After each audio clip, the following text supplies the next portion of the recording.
తెలంగాణలో బీజేపీ ఎంపీల కళ్లు తెరవాలని ఏపీ అక్రమ్ ప్రాజెక్టుపై చర్యలు తీసుకోవాలని మాజీ మంత్రి హరీష్ రావు డిమాండ్ చేశారు. సిద్దిపేట జిల్లా దుబ్బాకలో మీడియా సమావేశంలో మాట్లాడిన ఆయన గోదావరిలో బనకచెర్ల ప్రాజెక్టు నిర్మాణాన్ని తెలంగాణకు అన్యాయంగా ఇచ్చిందని పేర్కొన్నారు. చంద్రబాబు అడుగులకు కేంద్రం మడతలు ఒడుస్తున్నదని ఆరోపించారు. బీజేపీ ఎంపీలు మంత్రులు మౌనం వహించడం వెనుక ఉన్న కారణాలను ప్రశ్నించారు. పీఆర్సీ డీఏ పెండింగ్లో ఉద్యోగులను నలిపేస్తున్న కాంగ్రెస్ ప్రభుత్వంపై కూడా విమర్శలు గుప్పించారు. రేవంత్ రెడ్డి అబద్దాల బ్రాండ్ అంబాసిడర్ గా మారారని ఎద్దేవా చేశారు. శ్రీశైలం రైల్ కెనాల్ లైనింగ్ పూర్తయితే రోజుకు 90,000 క్యూసెక్కులు తరలించే అవకాశం ఉందని హెచ్చరించారు. బనకచెర్ల ప్రాజెక్టు వల్ల తెలంగాణ వాటాలో గండిపడే ప్రమాదం ఉందని ఆవేదన వ్యక్తం చేశారు. అడ్వైజర్లతో ఒక సబ్ కమిటీ ఏదో అంటారు చూడు,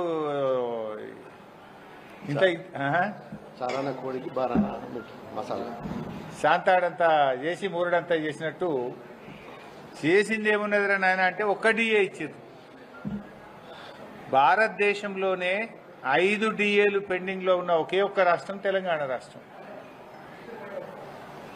ఇలా ఒక డిఏ ఇవ్వడానికి 3 కమిటీలేంది, ముచ్చట్లేంది, 5 గంటల కేబినెట్ లో చర్చ ఏంది, ఆ ఒక డిఏ ఇచ్చుడేంది. పీఆర్సీ ఊసేలేదు, ఉద్యోగస్తులకు మన ఓపీఎస్ సిపిఎస్ అంటే ఓల్డ్ పెన్షన్ స్కీమ్ తెస్తామని చెప్పి హామీ ఇచ్చింది కాంగ్రెస్ ప్రభుత్వం. ఓపీఎస్ గురించి మాట్లాడరు, పీఆర్సీ గురించి ప్రస్తావనే లేదు. ఒక్క డిఏ ఇస్తామని ఇంకా అదేదో పెద్ద గొప్ప పని చేసినట్టు ఇంకా చెప్పుకుంటా ఉన్నారు.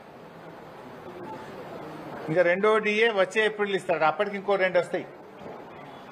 ఏడాదికి 2 డిఏలు వస్తాయి ఉద్యోగస్తులకు. నువ్వు కొత్తగా ఇచ్చేది ఏంటి? అప్పటి వరకు ఇంకా 2 వస్తాయి, మళ్ళీ 6 అవుతాయి, 5/6 అవుతాయి.